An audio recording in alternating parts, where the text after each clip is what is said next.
Второй выпуск нашего ролика «Как спасти свою ферму, грамотно продавая, предлагая людям качественное, потрясающе вкусное, с любовью выращенные животные, как с очень большим вдохновением продолжить свой тяжелый фермерский труд». Значит, о мясе. Нужно рассказать о мясе. Смотрите, я притащила части. Вот если так сложить, ребят, вот видите, нога. Вот нога быка. Вот смотрите, вот она нога, да? Вот эти части, которые я вам предлагала в прошлом выпуске, сказала, что косточку обрезали. Вот, получается. Вот, смотри, видно? Сейчас она без косточки.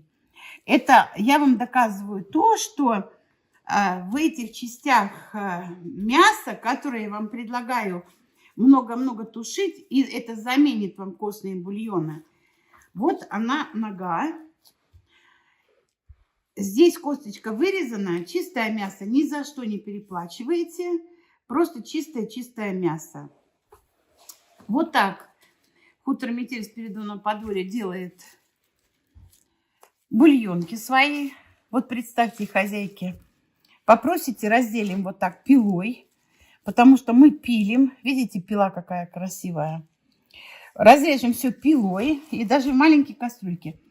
Вот для вот этой части бульонки, ребят, больше мяса не надо. И не покупать больше ничего. Студень из говядины сделаете, и у вас будет все на столе. В этом бульоне будет все полезное, что нужно для организма.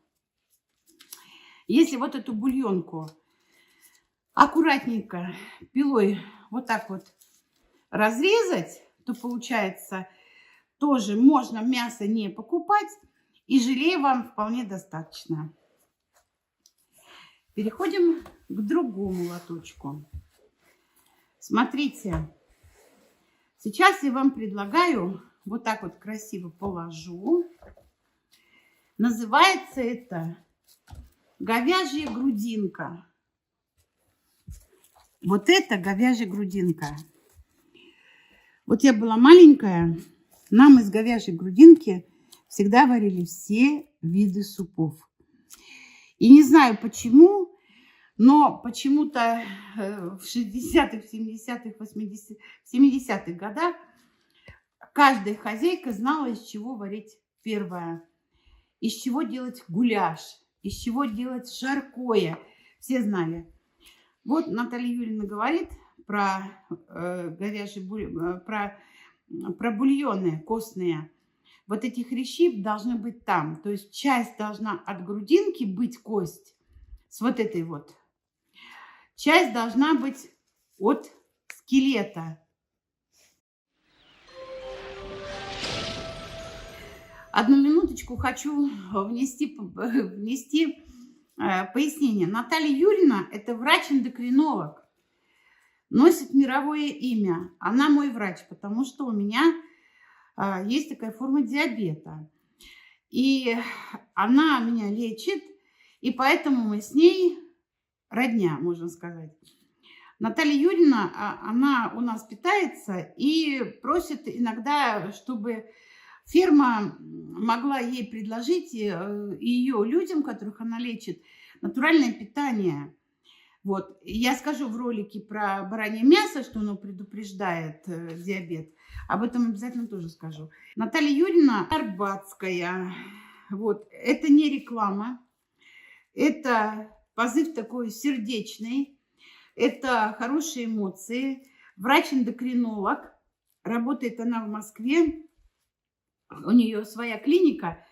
Скажите, люди дорогие, хотели бы вы, чтобы я ее пригласила сюда, чтобы мы обсудили молочку, чтобы мы обсудили мясо, чтобы она дала какие-то рекомендации, как сохранить нам остатки нашего здоровья или наоборот детям, там, допустим, детям как их воспитать правильно. Ну, конечно же, дети все, когда вырастут, будут 10, 12, 14 лет, обязательно попьют кока-колу, не без этого. Но все равно, чтобы семья имела курс здорового питания.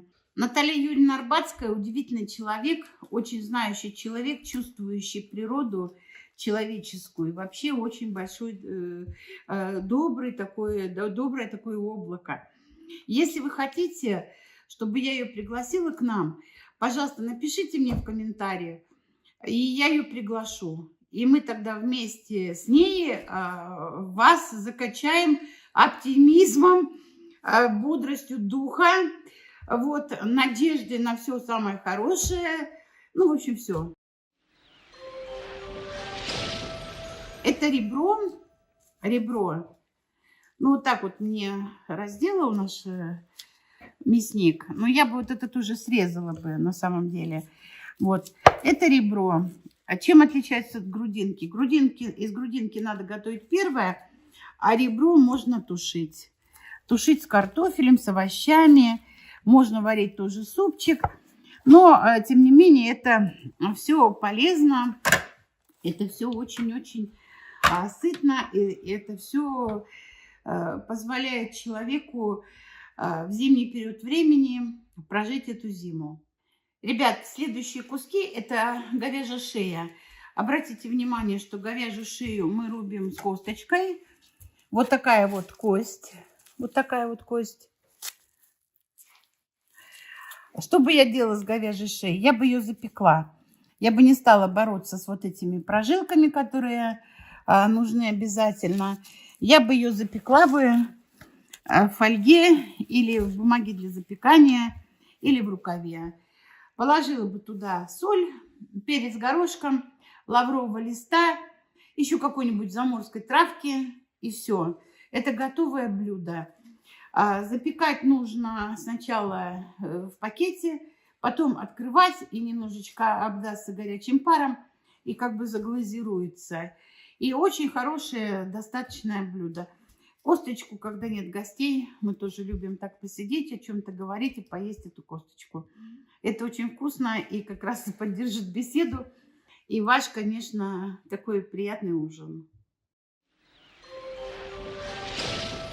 Это рубленое мясо. Когда остаются маленькие кусочки, и, например, они на что не похожи на обрезь, ни на что не похожая обрезь, мы ее используем в фарш. Машинка-зверь молит все на мелкие-мелкие такие фракции. Вот. Но сюда я бы добавила еще чуть-чуть вот такого постного мяса и сделала бы котлеты. Вот. Это котлет бы наделали, заморозили, и все, семья была бы сытая много-много времени. Это я вам представляю так называемое рубленое мясо. Я вам хочу уточнить, что это чистое мясо с небольшими кусочками жира. Это не фарш, это рубленое мясо. То есть мы 2 раза пропускаем через мясорубку для того, чтобы сделать вот спокойненько. Видите, оно клейкое, созревшее мясо. Сразу можно скатать. Вот. Но если делать люля-кебаб, это будет как раз-таки... Видите, это можно сделать на гриле. То есть готовое, все готово. Пожалуйста. Из фарша можно сделать пирожки. Вот люля-кебаб полностью готова. Ведь вы знаете, есть такое мастерство, что не держится на палке для люля. Сама эта котлета.